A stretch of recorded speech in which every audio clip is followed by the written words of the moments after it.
I was interested in the panel's opinion on kind of sidestepping risk that a lot of organisations seem to take, where if you read the terms and conditions, it says that the organisation or software supplier or service supplier accepts no risk whatsoever.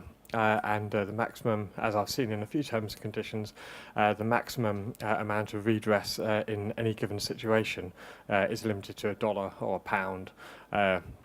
Or similar. And when you look at the proliferation of apps and the Internet of Things, and you talk about it being broken, is industry sidestepping risk and not building in cybersecurity because they can effectively opt out in the terms and conditions of any liability for needing to do so?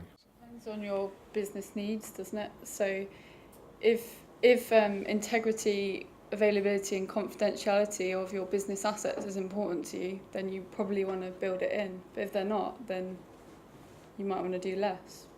Limitation of liability in software licenses is probably an issue that we can't fix, but you should be negotiating liability in service contracts that may rely on software that you can't claim liability from the source vendor. So, for example, I was running data centers years ago, you go and buy some compact PCs and put Windows on it or whatever.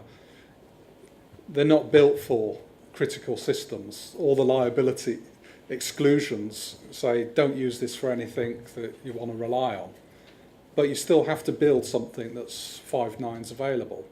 So it's a balancing act. And if you can get a service supplier somewhere in your supply chain that will take a degree of liability for that, you can do that. Or if you can insure it with cyber insurance, you can do that. So it's balancing it, but certainly from software vendors, I think we're not going to extract too much in the way of liability, especially when apps are given away nigh on free. So why would they accept liability for more than £1?